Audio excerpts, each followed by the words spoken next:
Los derechos humanos establecidos en la Constitución y los tratados internacionales son el parámetro para determinar si una norma es válida o no. Con base en este bloque constitucional, los juzgadores analizan el precepto legal y hacen una interpretación para dar la mayor protección a los derechos de las personas. Hoy hablaremos de la interpretación constitucional bajo el paradigma de los derechos humanos. Soy Verónica González, comenzamos. Hoy en Escuela Judicial tendremos los comentarios de Rogelio Flores Pantoja.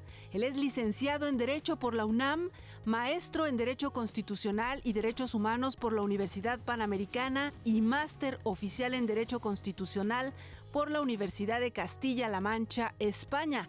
Por esta casa de estudios también tiene el título de especialista en Justicia Constitucional, Interpretación y Aplicación de la Constitución. Ha impartido clases y conferencias en el Instituto Interamericano de Derechos Humanos en Costa Rica, en el Tribunal Europeo de Derechos Humanos en Estrasburgo, Francia, en el Tribunal Constitucional del Perú y, por supuesto, aquí en el Instituto de la Judicatura Federal.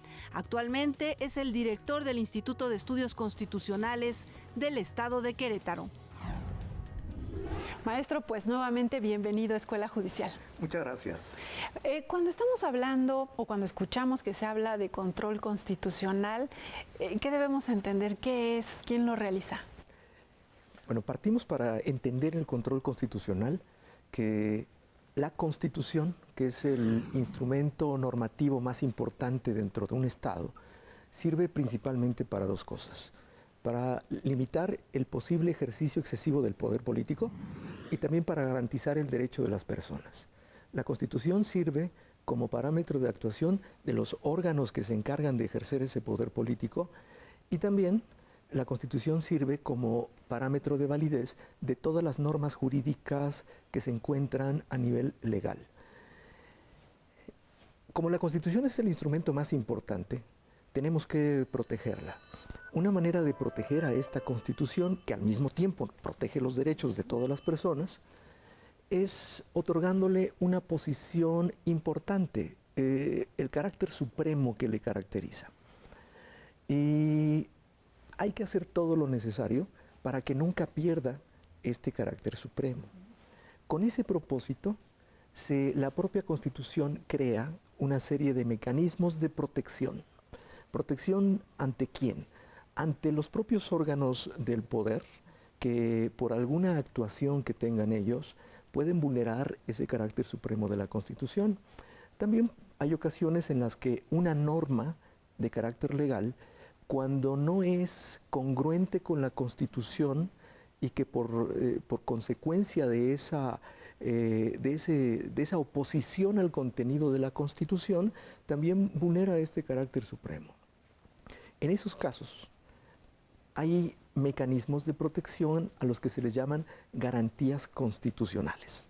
Las garantías constitucionales son esos medios de protección de la Constitución o que también se les llama de control constitucional. De ahí viene el término. De ahí viene el término. ¿Quién se encarga de resolver eso? Por ejemplo, cuando existe un conflicto de competencias entre el Poder Legislativo y el Poder Ejecutivo, o entre un municipio y el Estado, esos órganos, cuando generan un conflicto a partir de sus competencias y que derivado de este se vulnera la Constitución, la garantía constitucional que hace que protege a la Constitución es la controversia constitucional. Otro ejemplo: cuando el contenido de una norma de carácter legal es contraria a la Constitución y que por ese solo hecho vulnera ese carácter supremo, la garantía constitucional que opera es la acción de inconstitucionalidad y se tiene la posibilidad de expulsar esa norma por ser contraria a la Constitución. También, cuando se vulnera la esfera de los derechos humanos de la persona, hay otra garantía constitucional que se encarga de tutelarlo, el amparo. Esos tres ejemplos son medios de control constitucional y quien se encarga de resolverlos es el Poder Judicial de la Federación. ¿Cómo cambiaron las cosas a partir de la reforma de 2011? Porque antes de 2011 todas estas cosas, todo este control estaba concentrado en la Suprema Corte de Justicia de la Nación, ¿no? Eran los ministros los que podían determinar estas cosas. ¿Cómo cambia? La reforma de 2011 le dio una configuración distinta a la posición de los derechos humanos de fuente internacional, porque los derechos humanos ya estaban reconocidos en la Constitución. Incluso, pues uno de los principios de los derechos humanos parte de que el Estado no los otorga, sino solo los reconoce. Es decir, estos son anteriores y superiores al Estado. Pero la diferencia fue que en 2011 los derechos humanos que están reconocidos en los tratados internacionales, que también ya formaban parte del ordenamiento mexicano, pero estaban en una posición por debajo de la Constitución y por encima de las leyes. Esta reforma lo que hizo fue que los colocó al mismo nivel de la Constitución y que forman parte de esta. Así es como se crea el bloque de constitucionalidad, como se le llama en la doctrina, o como la Suprema Corte le denominó, el parámetro de control de regularidad constitucional. ¿Por qué generó una diferencia? Porque todas las autoridades de este país su actuación va a estar sujeta al contenido de la Constitución, pero hoy esta Constitución la entendemos ya de una manera expandida con los tratados internacionales de derechos humanos. Y no solamente los tratados o el contenido de las normas de los tratados, sino también la jurisprudencia que se produce de estos tratados internacionales de derechos humanos. Todo ello forma parte de la Constitución y por tanto tiene que ser atendido por todas las autoridades. Otra diferencia es que también las normas jurídicas de carácter legal deben de ser congruentes con la Constitución extendida, si se me permite este concepto. Es decir, así es, incluyendo los tratados internacionales. Es decir, estos tratados se convirtieron también en parámetro para el control constitucional. Y no solo eso, sino que las autoridades de las entidades federativas, particularmente los poderes judiciales locales, se les dio la posibilidad también de defender a la Constitución en el ámbito de sus competencias. ¿En qué sentido? Antes, los jueces locales, para resolver sus asuntos, un juez civil, por ejemplo, solamente tenía que tomar en consideración el Código Civil y el Código de Procedimientos Civiles, y a partir de ello resolvía el litigio que se le había planteado. El control difuso le da la posibilidad de que tome en consideración no solo estos ordenamientos, sino también la Constitución. Y le da la posibilidad, si el caso lo necesita, que haga la inaplicación de alguna de las normas de estos códigos que utiliza para resolver un caso y que aplique de manera directa la Constitución. Esto a partir del caso concreto. Si las necesidades del caso que va a resolver le llevan a aplicar de manera directa la Constitución, es porque está inaplicando una norma que advierte ese juez que con su aplicación va a vulnerar ese carácter supremo de la Constitución. Es decir, también es una forma de proteger a la Constitución por parte de los jueces locales en el ámbito de sus competencias. Esto es lo que menciona usted, el control difuso, lo que solamente hacen a ese nivel local, digamos, y que solamente el efecto sería no poder aplicar, que no se aplique esa norma. Efectivamente, y eso se hace principalmente cuando tienen que interpretar y aplicar la norma con perspectiva de derechos humanos. Cuando, si no tomaran en consideración la Constitución o los tratados, quizá el efecto de la aplicación en el caso concreto podría afectar a los derechos de alguna de las partes involucradas en ese caso. Es decir, el elemento principal para el análisis en el caso del control difuso son los derechos humanos. Bien, vamos a hacer una pausa y regresamos con más comentarios sobre el tema. Vamos a la pausa, no se vaya, estamos en Escuela Judicial.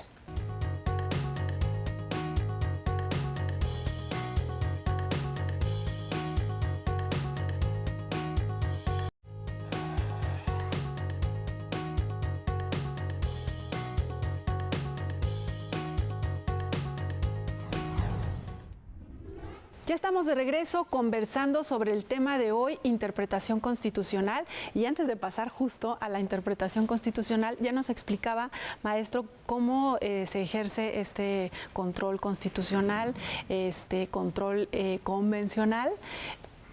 ¿Cuál es el parámetro, ¿no? ¿Qué es lo que determina los derechos que se van a ponderar? El punto de partida siempre va a ser la Constitución.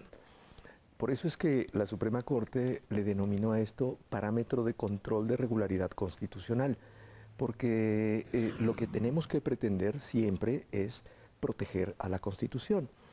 Y dentro de estos propósitos de la Constitución, pues está siempre garantizar que las personas, esta esfera de dignidad con la que nacemos y debemos preservar durante toda nuestra vida, esté protegida precisamente por el instrumento normativo más importante dentro de un Estado, que es la Constitución. De allí que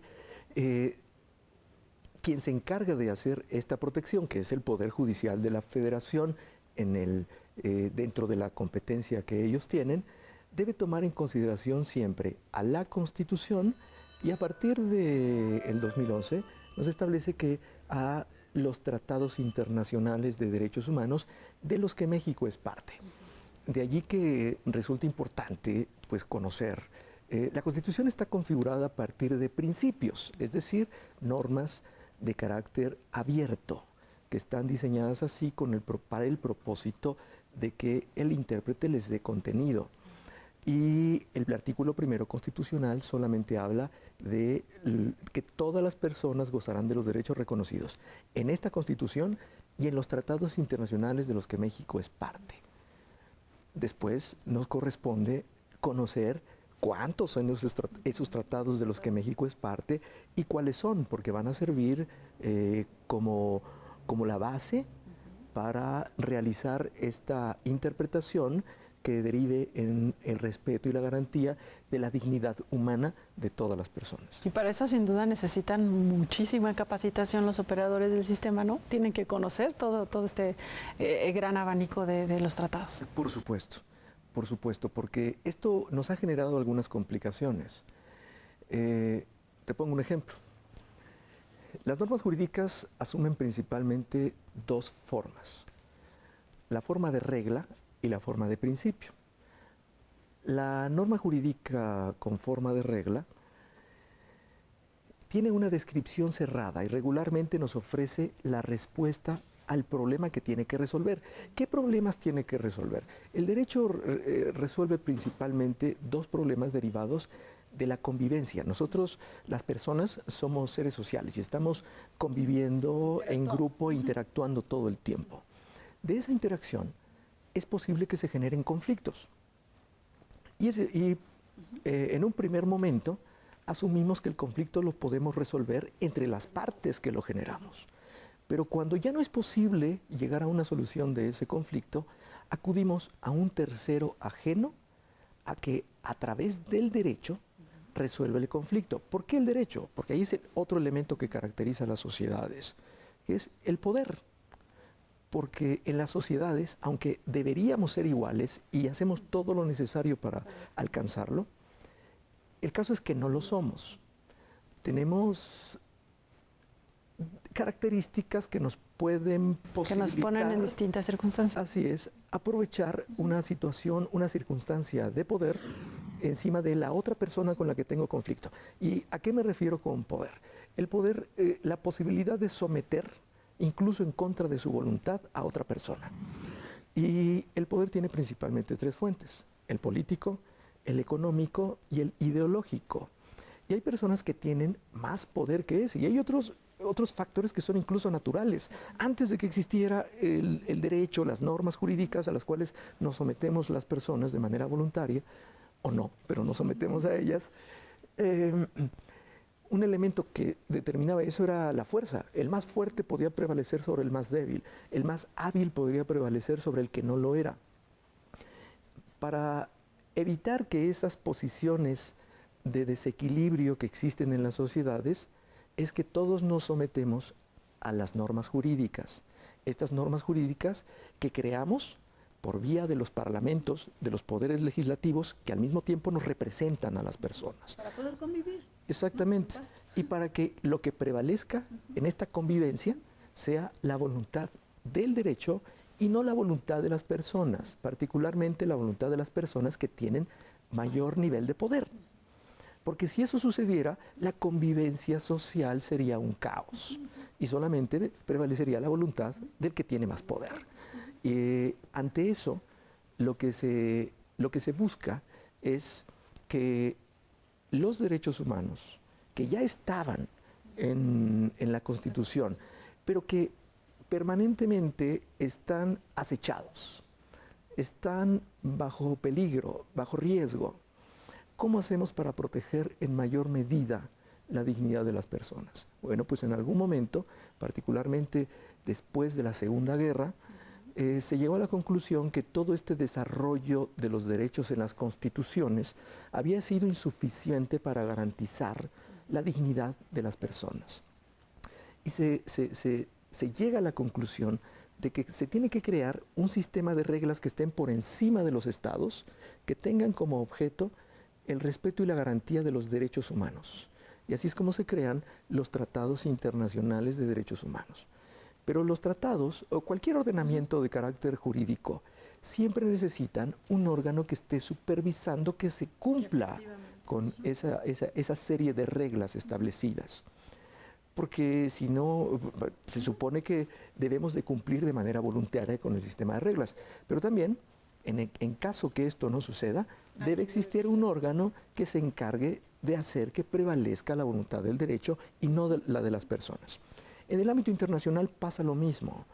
Los tratados internacionales tienen un órgano que se encarga de supervisar el cumplimiento de los estados cuando firman y ratifican ese tratado. Y por esa razón es que hay que tomar en consideración también lo que estos órganos han establecido con el propósito de garantizar esos derechos. Y te decía, las normas jurídicas que tienen una forma de regla, tienen una descripción cerrada que me van a permitir resolver los conflictos a los que la sociedad se involucra.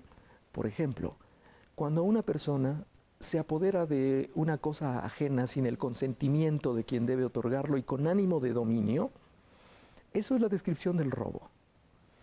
Y para resolver ese conflicto que ya no puede encontrar una solución con las partes involucradas, acudimos a un tercero ajeno. Ese tercero ajeno es el juez y va a resolver ese conflicto a través del derecho. ¿En dónde está la solución a eso? En el Código Penal, que regula el delito de robo y que nos explica esos elementos que te referí. Lo retomé de esa norma jurídica, es decir, ese artículo nos ofrece la solución a ese problema que se suscitó en algún momento entre dos personas. Y al categorizar eso como robo y la sanción derivada de ello, y quien va a imponer esa sanción es el juez. Allí el derecho me ofreció la solución. Pero tenemos otro tipo de reglas. Vamos a hacer una pausa y de regreso nos explica justo esas reglas. No se vaya, seguimos aquí en Escuela Judicial.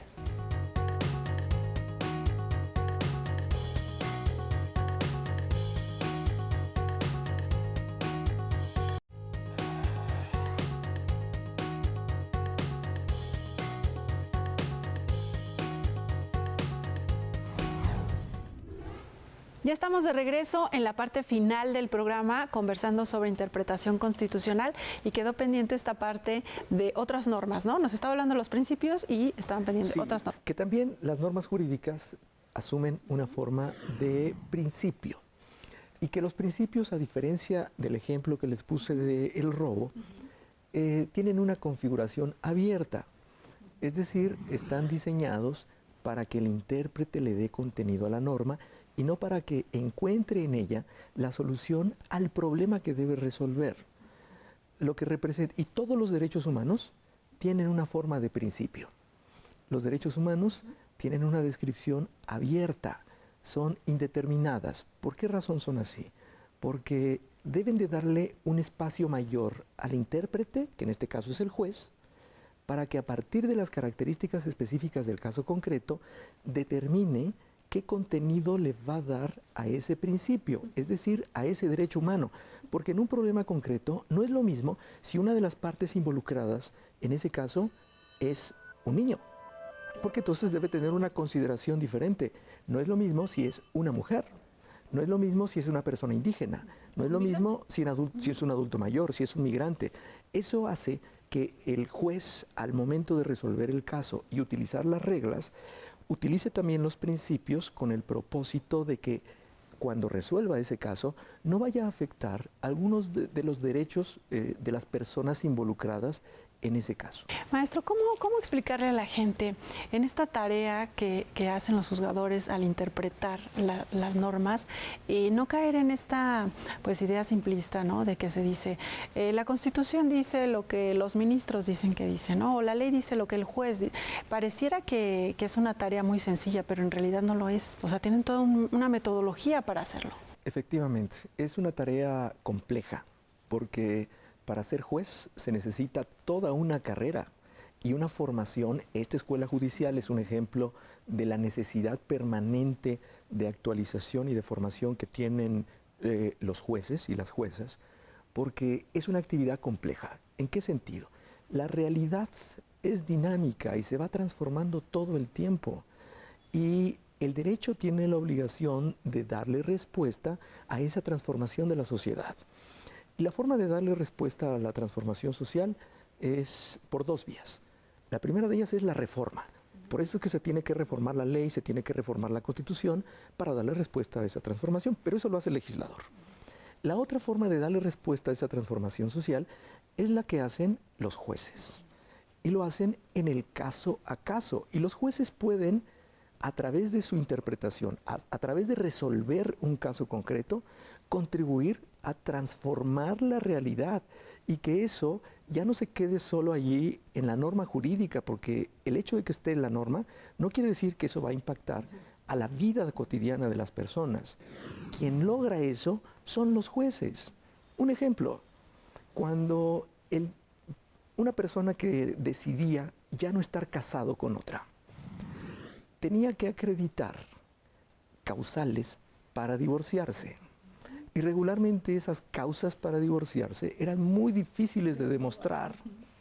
¿Por qué razón se entendía esto? Porque cuando se creó esta norma, cuando el legislador crea esta norma, atendía a las necesidades de una época determinada, en donde se asumía que lo más importante era la familia, porque la familia es el núcleo de la sociedad y la sociedad del Estado, y por tanto había que preservar la familia.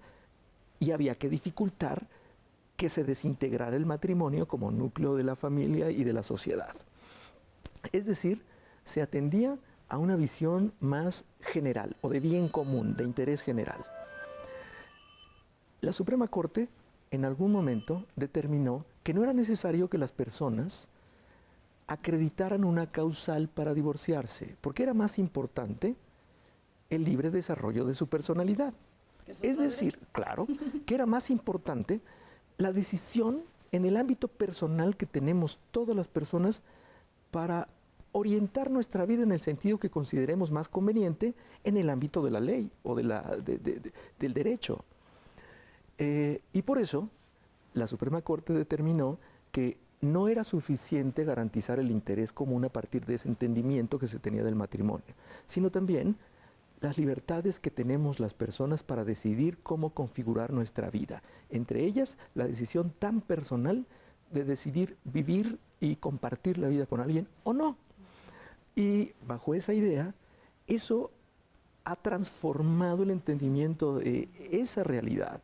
Eso ha impactado de manera positiva, porque existen todavía códigos en los estados que obligan acreditar causales de divorcio, pero a partir de este criterio de la Suprema Corte, por ser el intérprete último de la Constitución y que lo que dicen ellos a través de su jurisprudencia obliga a todas las autoridades, eso son criterios que ayudan a entender a la Constitución como un factor de transformación, a lo que se le llama el constitucionalismo transformador, cómo puede impactar de manera positiva en la vida de las personas, expandiendo sus libertades. Justo eso le iba a preguntar y se nos acaba el tiempo y me gustaría que entonces, a manera de conclusión, abundara un poco más en esta parte de no necesariamente tiene que llegar la persona a vivir un conflicto legal para tener este impacto en su vida de esto que se hace, este control de constitucionalidad, esta interpretación de las normas. Efectivamente, porque podemos identificar cómo lo que hace la Suprema Corte y lo que hacen también los jueces locales, en un primer momento resuelven el conflicto que se le planteó por las personas involucradas en ello. Pero muchas de sus decisiones tienen al final un efecto expansivo, que particularmente la de los jueces constitucionales ayudan a través del caso a caso, de la solución de los conflictos que se les plantean, de hacer que prevalezca la Constitución.